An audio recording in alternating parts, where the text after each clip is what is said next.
Bonjour et bonsoir à tous, j'espère que vous allez très très bien. Donc aujourd'hui nous sommes encore sur Alima Bundi, ok, la radio et la télé Alima Bundi.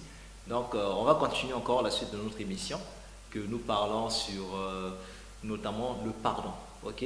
On est en train de parler sur la miséricorde de Dieu par rapport à des personnes qui ont du mal, notamment à recevoir à pardonner à ceux qui les ont fait du mal. Donc la fois passée, on avait parlé que, ok, il faut que nous apprenions notamment à libérer le pardon. Et on n'a pas nié le fait que vous avez eu mal. On n'a pas nié cela. Il y a des gens qui ont vécu des choses terribles, je vous assure, mes frères et sœurs. Il y a des gens qui ont vécu des choses terribles dans ce monde. Ils ont reçu des trahisons, les gens les ont escroqués de l'argent, des millions. Et il y a certaines personnes, on les a vraiment maudits. Il y a certaines personnes, vous ne pouvez pas imaginer le mal que certaines personnes ont vécu. Ok. Donc voilà pourquoi, devant de tels cas, on ne nie pas. Moi, je ne peux pas nier ça. Ok. Je ne peux pas nier cela. On comprend toutes ces choses en question et on compatit. Mais pourtant, ça ne te donne pas le droit de ne pas pardonner à ton prochain. Et en plus de cela, quand tu fais cela, tu te bloques toi-même en plus. Parce que les démons profitent. Voilà pourquoi, ici aussi, je donne aussi un conseil, notamment à nos frères. Ok, les frères qui sont dans la délivrance. Vous allez faire un constat, ok, il y a un certain nombre de cas que tu es en train de prier pour une personne qui est possédée, mais tu te rends compte que à un certain niveau, c'est comme si le démon est fort et le démon en question commence à résister à la puissance de la résurrection. C'est comme si que l'onction qui était déployée n'était pas assez puissante pour dégager le démon. Et par là, beaucoup se disent que ah, j'ai péché. Pas du tout, ok, pas du tout, pas du tout, pas du tout. Et d'autres personnes, ils vont commencer à se poser des questions. Apparemment, je n'ai pas assez de puissance. Comment ça? Comment ça, tu n'as pas assez de puissance? Tu as le Saint-Esprit en toi. Tu as déjà toute la puissance en toi, le Saint-Esprit. Tu vois? Tu as la puissance. Ok? On verra ça sur l'identité du chrétien. Mais sinon, beaucoup de personnes ils vont commencer à se poser beaucoup de questions sur cela. Et ils vont se dire que non, ah non, euh, quoi, c'est la volonté de Dieu. Ou bien que c'est Dieu qui n'a pas permis que la personne soit délivrée. Non, ok. C'est très faux d'avoir ce genre de conception. De croire que non, que c'est Dieu qui n'a pas voulu. C'est quoi cette bêtise? Donc tu penses que ton enfant est malade, est au coma, le démon est méchant. Un démon méchant. Vous pensez que le démon nous aime? Les démons ne nous aiment pas. Regardez ce qu'ils ont fait sur la vie de Job. On n'a rien de temps. Ils ont détruit tout ce qu'il avait. Les démons sont méchants. Donc on ne peut pas dire que non, que quoi. C'est la volonté de Dieu que la personne reste possédée ou bien que Dieu a permis que la personne soit possédée. Jamais. Il faut arrêter ça. Ce n'est pas la volonté de Dieu. Ok? Donc on appelle cela la providence de Dieu. Dans quel sens? Dans le sens où que le Seigneur, ok, lui, il a déjà tout accompli. Mais par contre, nous, on a du mal à comprendre sa justice, à comprendre sa puissance, parce qu'on a été détaché du péché depuis un long moment quand même. On a vécu beaucoup, on a été détaché de lui, ok, de Dieu, depuis un long moment. Donc on a beaucoup vécu dans le péché. Donc on n'a plus les mêmes sensibilités, ok, pour comprendre directement, pour avoir assez confiance au Seigneur. Vous comprenez? Donc c'est ça ce qui fait la cause notamment de certaines délivrances, guérisons qui ne fonctionnent pas. Ok, cela ne veut pas dire que c'est la faute de Dieu ou bien que Dieu n'a pas voulu. Faux, Dieu veut que ce soit même maintenant. Il veut. Mais par contre, ok, c'est à notre niveau. C'est pas de notre faute, c'est notre ignorance. Ok, parce que les mots ont des valeurs, ont des sens. Donc il ne faut pas dire que c'est la faute des gens. C'est pas la faute d'une personne. Si tu pries ou que le démon ne parle pas, si tu pries ou non, la maladie, la personne n'est pas guérie, tout ça, c'est pas ta faute. Ok, c'est ton ignorance d'un certain point de la justice de Dieu, tout simplement. Donnez-moi un seul passage où Jésus n'a pas pu chasser un démon. Donnez un seul passage. Donnez-moi un seul passage que Paul n'a pas pu chasser un démon. On va me dire, non, que Paul avait laissé un frère là-bas qui était malade. Oui, il a laissé une personne qui était malade. Est-ce que ça a été écrit que Paul a prié pour la personne et la personne n'a pas été guérie ou bien la maladie n'a pas... Qui a dit ça? Alléluia. Au nom de Jésus. La maladie s'en va. Si tu te retrouves devant n'importe quelle situation de démon, n'importe quelle situation de maladie, mon frère, crois, aie confiance au Seigneur que la maladie va partir. Il n'y a pas de petite maladie, de grande maladie, ça n'existe pas. Ça veut dire quoi? Ça n'existe pas devant le Seigneur. Tout est maladie. La maladie a été vaincue par Yeshua. Alléluia. Il n'y a pas à faire au nom de démons comme ça. Qui va résister devant la puissance de Yeshua? Jamais. Ok? Donc le Seigneur a déjà tout accompli. On parlera de ça sur l'identité du chrétien. Vous voulez me rendre un peu chaud. Voilà, donc je reviens un peu dans la douceur. Donc je disais ici tout à l'heure, ok, pour les frères qui font des défenses, comprenez que, ok, c'est pas de votre faute. Ok, mais c'est plutôt vous ignorez peut-être une chose. Vous allez voir que quand un démon est en train de résister, c'est tout simplement, ça peut être un problème de pardon. Une personne a du mal à libérer le pardon. Il veut que le Seigneur le délivre de ce démon. Il veut que le Seigneur le sauve. Mais par contre, lui-même, il ne pardonne pas son prochain. Et le Seigneur a dit que si tu ne pardonnes pas ton prochain, lui aussi ne peut pas te pardonner. C'est ça le truc en fait. Donc lui-même, il se retrouve dans un cercle que lui-même, il a eu à créer, alors que le Seigneur est disposé pour venir le libérer. Voilà pourquoi la Bible, c'est un livre de vertu. Ok? Notre combat que nous combattons n'est pas charnel. N'est pas charnel, on avait expliqué charnel dans notre vidéo. Ok? Et n'est pas charnel, mais c'est plutôt puissante par des vertus de Dieu. D'où les vertus de Dieu, il faut qu'on les comprenne. Il faut comprendre comment est-ce que le Seigneur fonctionne. C'est par là que vous allez aussi débloquer vos situations. Dans situation de démon, ok, dans situation notamment dans la vie, vous allez débloquer cela tout simplement par les façons de prier qui doivent changer. Ok, comme je vous avais dit aussi la fois passée, ici c'est pas enseignement, ici c'est prédication. Ok, il y a une différence. Voilà pourquoi je vais laisser passer les versets bibliques sur l'écran, sur YouTube, afin que vous puissiez voir. Mais sinon, je suis ici en train de parler à des frères qui ont du mal à pardonner pour vous faire savoir que là où vous êtes, ce n'est pas la justice de Dieu. Il faut revenir à la justice de Dieu qui nous demande de pardonner à ceux qui nous ont fait du mal. On va lire les passages qui en parlent afin que vous compreniez. Amen. Afin que vous compreniez. Tu es fils de Dieu, tu es fille de Dieu. Relève-toi. On t'a piétiné, oui. On t'a fait beaucoup de mal, oui. On sait que tu es blessé, oui. Mais l'homme le plus blessé, c'est Jésus. Alléluia. Ok, Ésaïe 53, le verset 3. Ok, Jésus-Christ est l'homme le plus blessé. Ok, il a été blessé pour nos iniquités. Alléluia. Et le châtiment qui nous donne la paix est tombé sur lui. Il était seul, il a été délaissé, brisé, lui seul. Alléluia. Mais Yeshua est sorti vainqueur de toutes ces blessures intérieures. Donc même si tu as été blessé, je ne sais pas comment, on t'a trahi par ton mari, on t'a maudit, tes parents t'ont chassé de la maison, ils t'ont dit que tu ne sers plus à rien, tout ça, quel que soit ce qu'ils pouvaient dire de toi, je veux te dire tout simplement la bonne nouvelle qu'on t'apporte, c'est que Yeshua HaMashiach, il a déjà pris toutes ses fautes sur lui et il te pardonne pour cela. Et il t'a même déjà guéri de ces blessures intérieures. Voilà pourquoi tu ne dois pas continuer à vivre dans ces blessures. Le Seigneur t'a sauvé, il veut te sauver. Mais toi, tu bloques son salut parce que tu dis que non, un tel, il m'avait fait du mal. Je ne veux pas le pardonner. Je ne vais jamais le pardonner. Je peux faire même mourir comme ça. Est-ce que tu imagines les paroles que tu es en train de déclarer dans ta bouche en tant qu'enfant du Seigneur? Non, tu dois bénir. Tu ne dois pas maudire. La Bible nous dit dans Jacques 3 que dans ta bouche, il ne doit pas sortir les paroles de bénédiction et les paroles de malédiction. Non, il doit que sortir les oracles, les paroles de bénédiction. Ok, tu bénis les vies, tu ne détruis pas les vies, mais tu les bénis. Alors, on va prendre quelques passages. Oui, le passage sur l'homme charnel, c'était 1 Corinthiens 2, depuis le verset 1 jusqu'au verset 15, oui, 16 jusqu'au verset 16. Vous allez bien comprendre en fait la différence entre un homme charnel, un homme animal et un homme spirituel. Donc nous, les enfants du Seigneur, on doit être des hommes spirituels, comme on avait dit la fois passée. Donc ici, je prends maintenant le passage de Matthieu pour nous aider. On va prendre Matthieu. On parle maintenant du pardon, selon le Seigneur. Matthieu 5 à partir du verset 38. Regardez ce que la Bible nous dit. La Bible nous dit, vous avez appris qu'il a été dit. Vous avez appris qu'il a été dit, œil pour œil, dent pour dent. Mais moi, je vous dis, ok? Mais moi, je vous dis de ne pas résister aux méchants.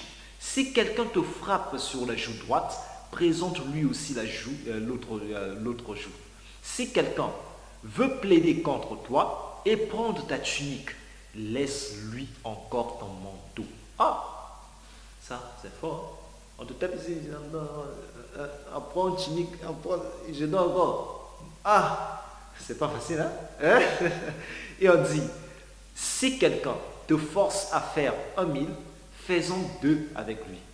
Donne à celui qui te demande et ne te détourne pas de celui qui veut emprunter de toi. Vous avez appris qu'il a été dit, tu aimeras ton prochain et tu haïras ton ennemi. Mais moi je vous dis, aimez vos ennemis, aimez vos ennemis. Bénissez ceux qui vous maudissent. Faites du bien à ceux qui vous haïssent et priez pour ceux qui vous maltraitent et qui vous persécutent, afin que vous soyez fils de votre Père qui est dans les cieux, car il fait lever son soleil sur les méchants et sur les bons, et il fait pleuvoir sur les justes et sur les injustes. Si vous aimez ceux qui vous aiment, quelle récompense méritez-vous? Les publicains, donc les pécheurs, aussi n'agissent-ils pas de même? Si vous saluez seulement vos frères, que faites-vous d'extraordinaire? Les païens aussi n'agissent-ils pas de même? Soyez donc parfaits comme votre Père Céleste est parfait. Vous comprenez ici comment c'est fort? La Bible est en train de nous faire savoir que, ok, si on te gifle sur la joue droite, donne aussi l'autre joue.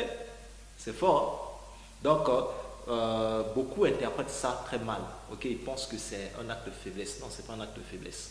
C'est juste au contraire pour dire à la personne que non, en effet, ce que tu m'as frappé la fois passée là, ça ne m'a rien fait.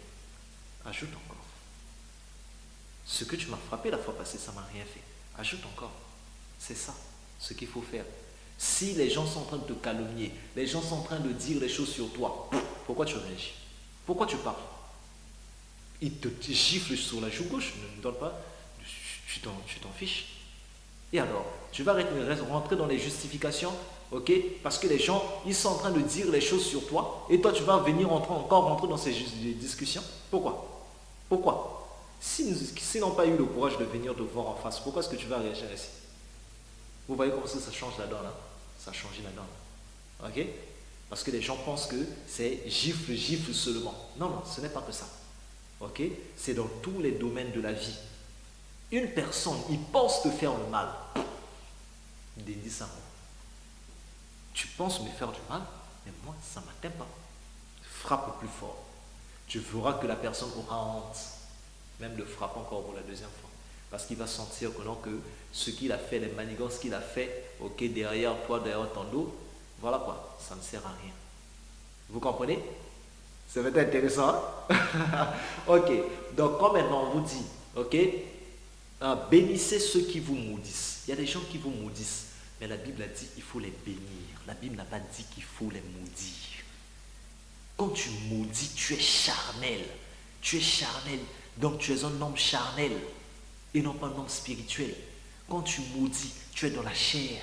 Et ça donne l'opportunité à Satan. Parce que je vous ai dit que l'affection de la chair ne peut que conduire vers la mort. Romains 8, versets 5 à 7. 5 à 8. Ok. L'affection de la chair. Tant que tu t'affectionnes à la chair, c'est-à-dire que tu donnes des opportunités à tes émotions, tu te laisses conduire par les émotions, ok? Parce qu'il m'a fait ça, ok, je ne vais plus le parler, je vais faire comme ceci, je vais... Quand tu te laisses conduire sur ça, sache que tu es dans la chair et Satan t'a eu. Parce que tu es en train de vouloir combattre Satan avec ses armes. Tu vois, non? Donc, le Seigneur t'a donné l'épée qui est la parole de Dieu, mais toi tu prends quoi? Tu as pris le bois, parce que Satan se bat avec le bois. Tu vois, non? Comment est-ce que lui, il est maître du bois. Toi, tu n'es pas maître du bois. Toi, le Seigneur t'a remis maître de l'épée. Mais toi, tu es le maître du bois. Là, tu veux devenir élève de Satan. Tu es maintenant son élève parce que tu as pris le bois, non? Lui, il est maître avec le bois. Il va te taper. Vous comprenez, non? Jetez le bois. Jetez le bois. Revenez sur la parole. Revenez sur la parole, ce que la parole a dit. La parole a dit, bénissez, ne maudissez pas. Même si on a tué ton enfant par la sorcellerie dans le passé, oui, ils l'ont fait parce que tu étais ignorant. Mais à présent, tu es fille de Yeshua. On ne peut pas te toucher n'importe comment. Toi, tu es au haut sur ta montagne, une personne en train de crier sur toi. Une personne qui est faible plus que toi. Il est plus faible que toi. Il est en train de crier sur toi. Et toi, si tu réagis dans ces injures, ça veut dire quoi? la personne qui est en bas, il va se glorifier parce qu'il va dire que du haut de sa grandeur, il a étonné sa colère contre moi qui est faible, qui est petit. Vous voyez comment est-ce que ça n'a plus de sens? Donc c'est la raison pour laquelle la Bible nous dit dans Jacques 1, le verset 19 à 20, je vais lire ce passage parce que c'est vraiment très intéressant. Jacques 1, le verset 19 à 20. La Bible nous dit, sachez-le, mes frères bien-aimés, ainsi que tout homme soit prompt à écouter, que tout homme soit prompt à écouter, lent à parler, ne parle pas pour parler, sois lent à parler, observe, sois lent à parler.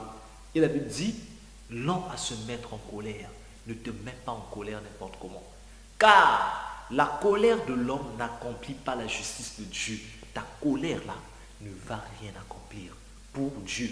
C'est seulement pour la satisfaction de ta chair. Tu vas t'énerver. Quand il faut l'obéir, je vais le dire, je vais le parler, je vais le rabaisser, je vais le piétiner, tout ça là. Oui, ça, tu es dans la chair. Tu es dans la chair. Tu es énervé là, tu veux même tabasser même une personne chrétienne. Tu veux tabasser comme une personne. Tu es dans la chair. Ok? Ou bien que voilà, la chair monte tellement trop. Quoi, il a tué mon enfant? Ok, je vais aller prendre, je ne sais pas quoi, je vais aller voir un féticheur. Alléluia. Vous voyez comment est-ce que la chair peut nous conduire dans les erreurs. C'est la raison pour laquelle, en tant qu'enfant du Seigneur, il faut se fier à ce que la Bible a dit. Reste dans les conseils, dans les armes de Dieu. Tu penses que c'est une faiblesse, mais détrompe-toi, ce n'est pas une faiblesse, c'est une force. Et cette force-là, cette arme-là, ça fait trembler le diable comme pas possible. Parce que le diable utilise les sorciers pour détruire les vies des gens. Le sorcier lui-même, il est prisonnier du diable. Mais toi, lui s'attend à ce que toi, puisque lui t'a fait du mal, et que toi aussi tu le remettes le coup sur le sorcier. Mais toi, tu ne remets pas le coup sur le sorcier. Tu ne le remets pas le coup. Tu attaques Satan. Regardez ce que Jésus-Christ a dit à Pierre. Pierre est venu nous dire, Pierre, plaise à Dieu, je ne mourrai pas. Jésus-Christ a dit, arrière de moi, Satan. Pas Pierre, Satan. Arrière de moi, Satan. Vous voyez, comment est-ce que c'est intéressant? Le Seigneur ne s'est pas occupé de Pierre, mais plutôt de Satan. Vous voyez? Donc il faut qu'on apprenne notamment à travailler comme le Seigneur, à faire les choses comme Jésus. Jésus n'a pas regardé le mal partout. Ok, une chose ne va pas dans ta vie, tu commences à regarder à tête sorcier, comme ceci. Toi, un enfant du Seigneur, tu penses qu'un sorcier va bloquer ta vie? Ça, c'est quel niveau de bassesse? Il faut connaître ton identité, tu n'es pas n'importe qui. Un sorcier bloquer tes études, ça c'est quelle bêtise? Un sorcier bloquer tes études. Oh non, un sorcier t'a jeté une maladie. Quoi? Une maladie, un sorcier t'a jeté une maladie moindre. Non. Alléluia, tu n'es pas n'importe qui. Vraiment, je t'assure que quand on parle de l'identité du chrétien, vraiment, beaucoup de choses vont changer. Je vous assure. Donc, on va prendre un autre passage qui montre encore comment est-ce qu'il faut répondre notamment à les attaques du diable. Ok, parce que l'ennemi, il est malin. On va prendre Romains 12. Romains 12 à partir du verset 14. La Bible nous dit, bénissez ceux qui vous persécutent. Bénissez et ne maudissez pas. Réjouissez-vous avec ceux qui se rougissent. Pleurez avec ceux qui pleurent. Ayez les mêmes sentiments les uns envers les autres. N'aspirez pas à ce qui est élevé, mais laissez-vous attirer par ce qui est humble. Ne soyez point sages à vos propres yeux. Ne rendez à personne le mal pour le mal. Recherchez ce qui est bien, devant tous les hommes. S'il est possible, autant que cela dépend de vous, soyez en paix avec tous les hommes. Ne vous vengez point vous-même. Bien-aimés, mais laissez agir la colère, car il est écrit, à moi la vengeance, à moi la rétribution, dit le Seigneur. Alléluia, c'est au Seigneur la vengeance. Mais si ton ennemi a faim, donne-lui à manger. S'il a faim, donc Iwana va le donner à manger. Ok? Donc le sorcier là va le donner à manger. Celui qui t'a fait du mal là va le donner à manger. S'il a faim, donne-lui à manger. S'il a soif, donne-lui à boire. Car en agissant ainsi, ce sont des charbons ardents que tu amasseras sur sa tête. Ne te laisse pas vaincre par le mal, mais surmonte le mal par le bien. Alléluia. Les gens pensent que c'est une faiblesse. Ce n'est pas une faiblesse, c'est une force. Celui qui t'a fait du mal, il est haineux. Il t'a fait du mal. Il pense que le coup qu'il t'a donné, ça doit te faire du mal. Normalement, tu dois rester là en train de pleurer. Toi, tu ne pleures pas. Toi, tu rigoles, tu bénis le Seigneur pour sa vie. Tu pries pour que lui comprenne aussi la justice de Dieu, telle que toi, tu as compris la justice de Dieu. Voilà, comme ça qu'il fallait. Il faut régler cette affaire. Tu es au travail avec un patron qui ne t'aime pas. Tout ce qu'il fait, tout ce que tu fais, il cherche toujours les erreurs pour t'accuser.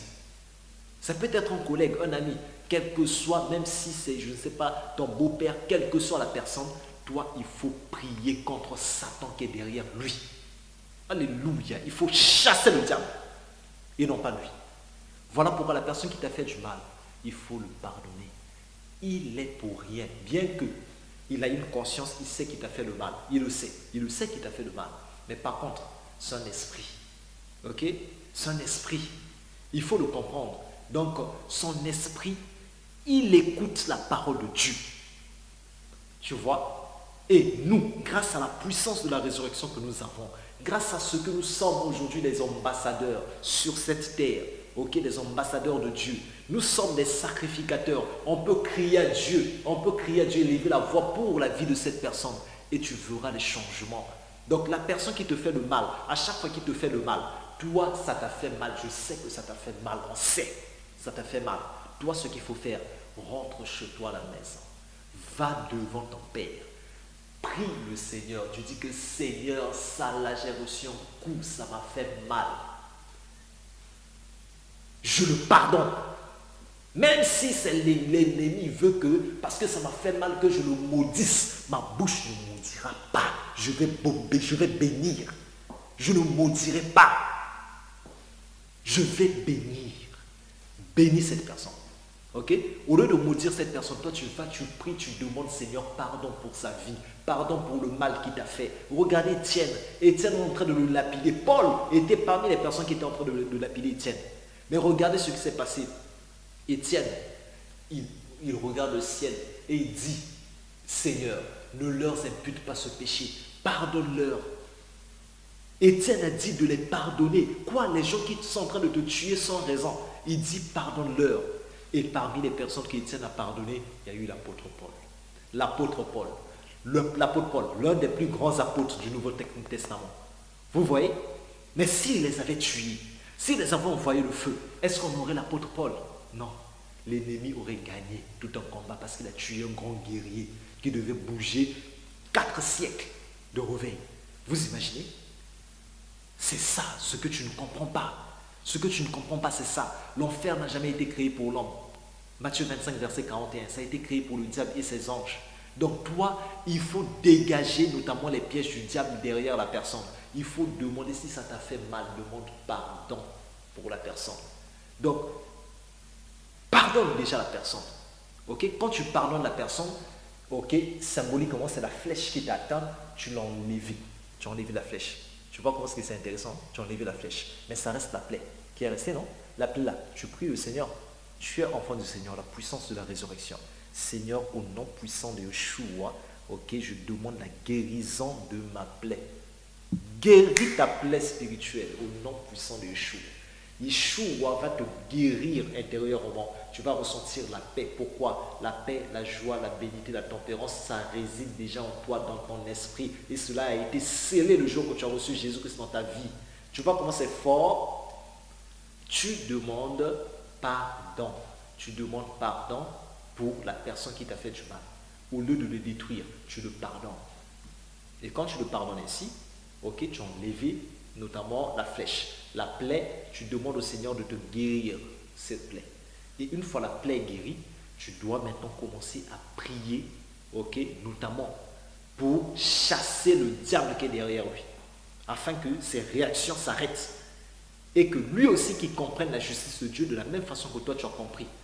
Vous comprenez? Quand Jésus-Christ dit, Père, pardonne-leur quand ils ne savent pas ce qu'ils font. Ils savent ce qu'ils font. Ils savaient qu'ils étaient en train de tuer Jésus. Mais c'est que eux, ce sont des hommes animaux. Ils ne comprennent pas la justice de Dieu. Ils ne peuvent pas comprendre la justice de Dieu. Ok? Pour eux, comme pour toi aussi auparavant, Tu comprenais que la justice, selon toi, c'était eux pour eux, non pour non. Il t'a fait le mal, toi aussi, au cagné d'ennemi. Tu vois, tu ne veux pas aussi te faire parler.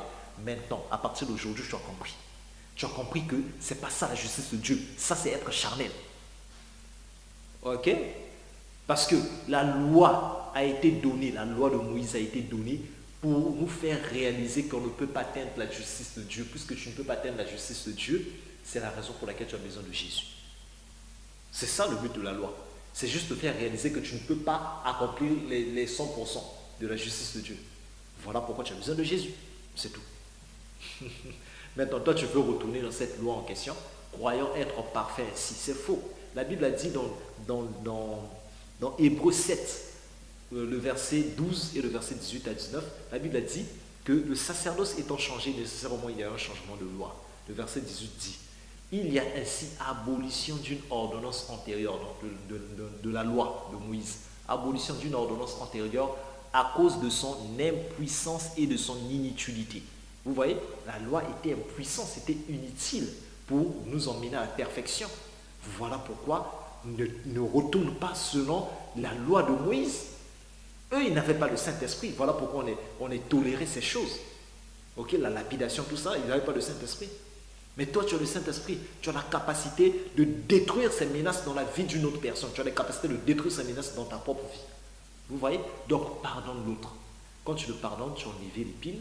Ok, le Seigneur te guérit. Tu pries pour chasser le diable. Ok, les comportements diaboliques. Ok, qui sont charnels, qui sont derrière lui. Tu pries, tu prends autorité sur ça pour les chasser.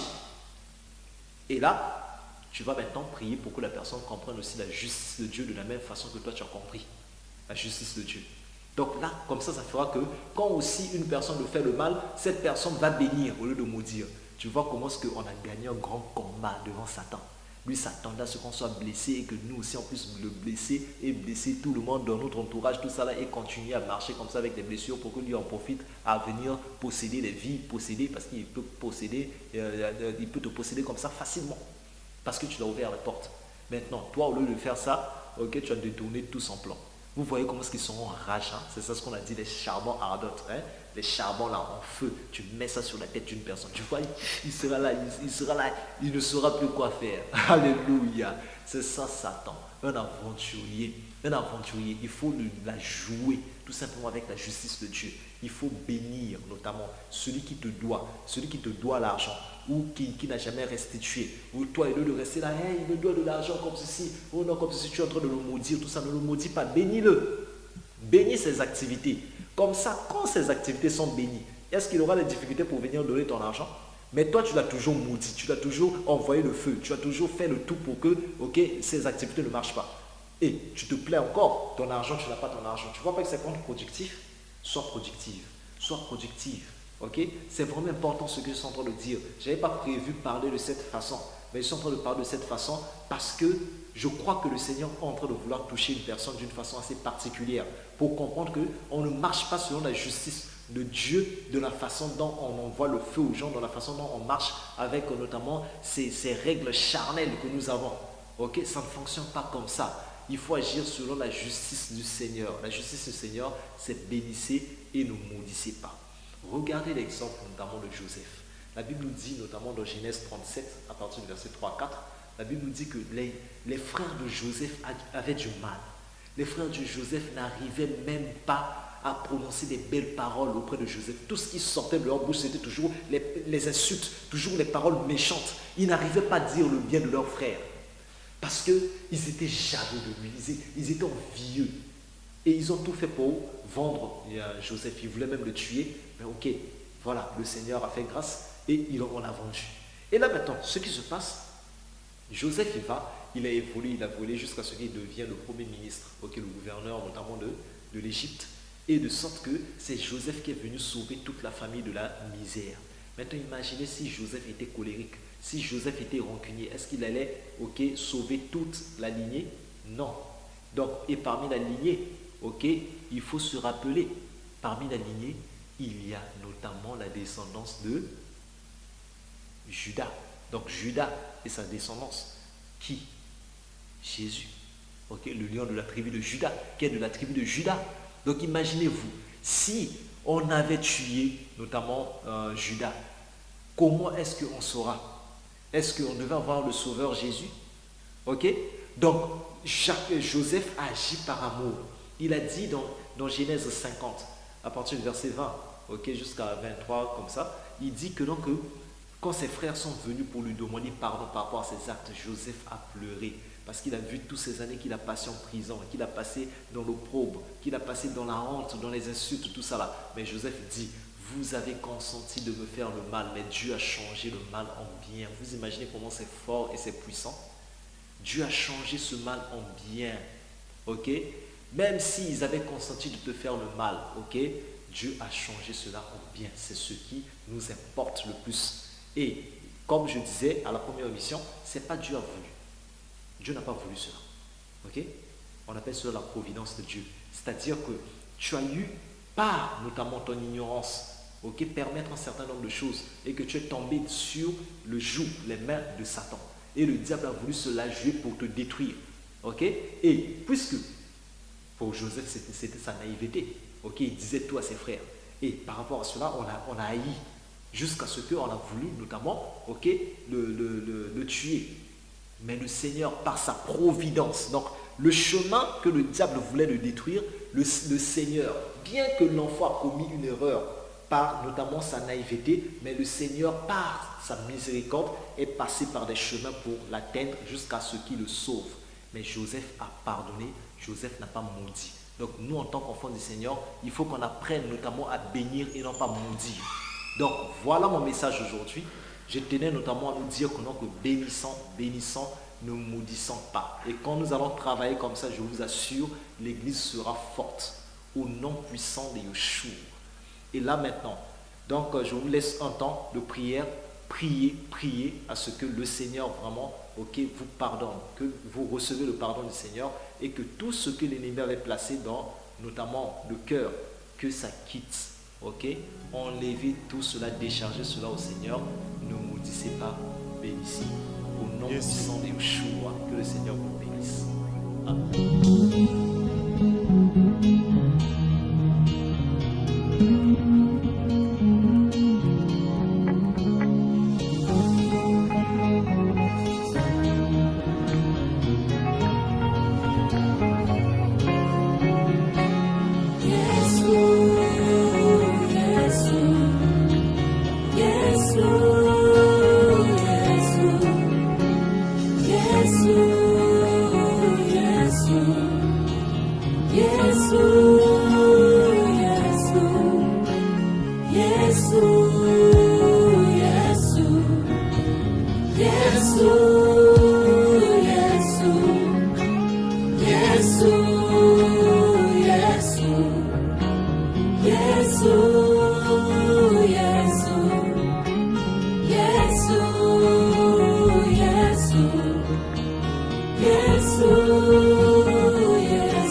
Alors, ce soir, nous sommes en ces lieux pour un seul homme, alors que les instruments baissent. Ce soir,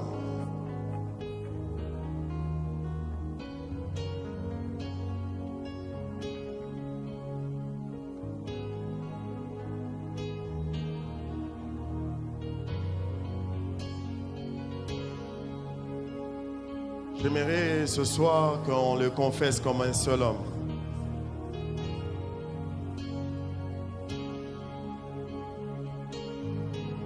Est-ce que comme un seul homme, on peut confesser le nom de Jésus? C'est pour lui qu'on est en ces lieux.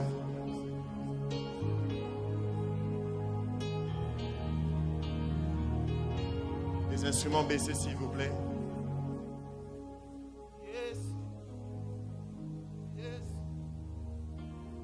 Yes.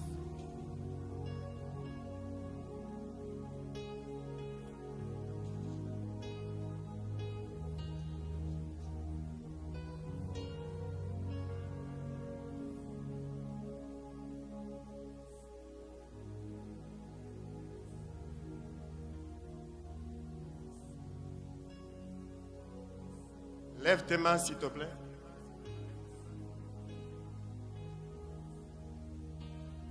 Alors, regarde le ciel comme si tu voyais celui qui est assis sur son trône.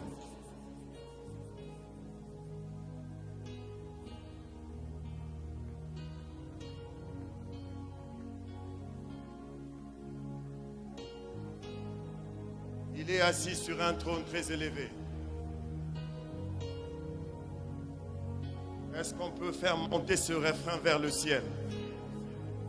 La Bible dit qu'il lui a été donné le nom qui est au-dessus de tout nom, le nom devant qui tout genou fléchit, le nom devant qui toute maladie fléchit, le nom devant qui tout problème fléchit, le nom devant qui tout obstacle fléchit, le nom devant qui tout Goliath fléchit.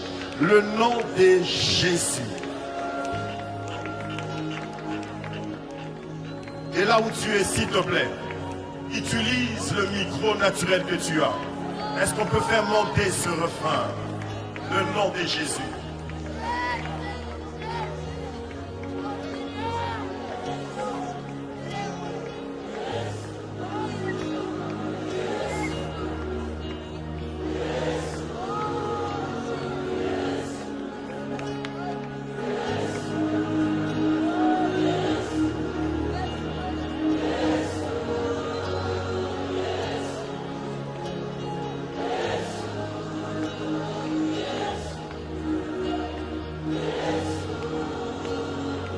La solution à ton problème a un nom. La solution à ton problème a un nom. La guérison de ta maladie a un nom. C'est le nom de Jésus. Je ne sais pas comment tu étais venu en ces lieux. Je ne sais pas qu'est-ce qui t'est dérangé en venant en ces lieux. Mais ce soir, je t'annonce une bonne nouvelle. Tu es à la bonne adresse. La bonne adresse, ce n'est pas le char club. La bonne adresse, c'est la présence de Jésus. La bonne adresse, c'est la présence de Jésus.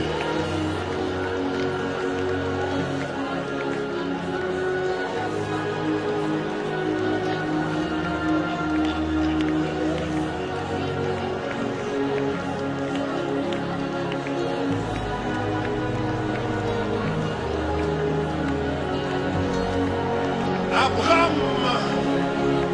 l'a rencontré. Et depuis, il n'a jamais été déçu de cette rencontre. Moïse l'a rencontré. Et depuis, il n'a jamais été déçu de cette rencontre. Joseph l'a rencontré. Et depuis, il n'a jamais été déçu de cette rencontre. Paul, Pierre, Jean, Jacques, ils l'ont rencontré. Et ils n'ont jamais été déçus de cette rencontre.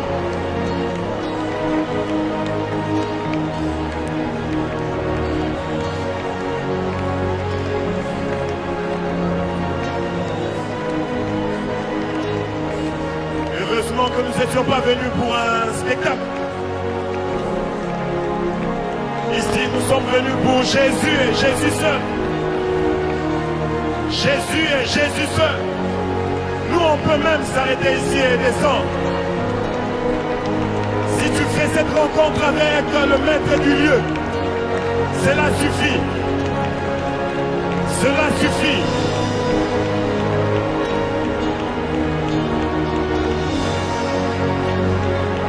Je t'annonce une bonne nouvelle. Le maître du lieu est présent en ces lieux. Le maître du lieu est présent en ces lieux. Jésus est présent en ces lieux. Je le crois.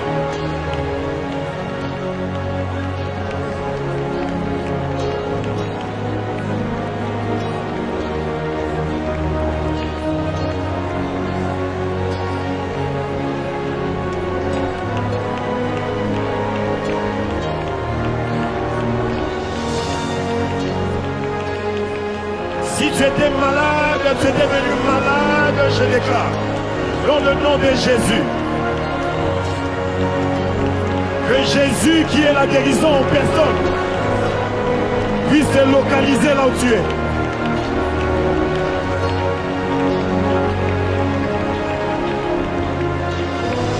Je prie qu'au milieu de cette foule, que Jésus te localise.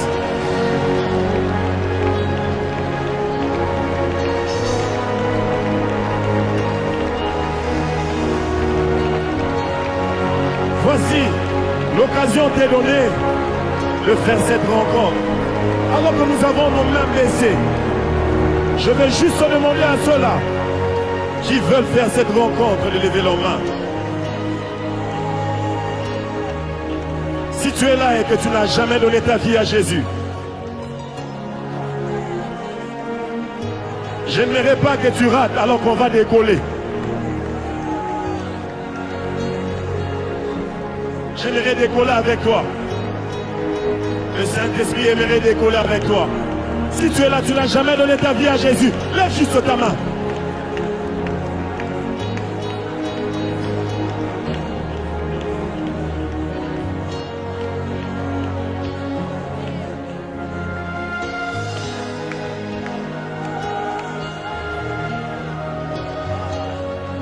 Je ne sais pas ce que Jésus veut faire avec toi, mais je t'annonce qu'il veut te faire du bien.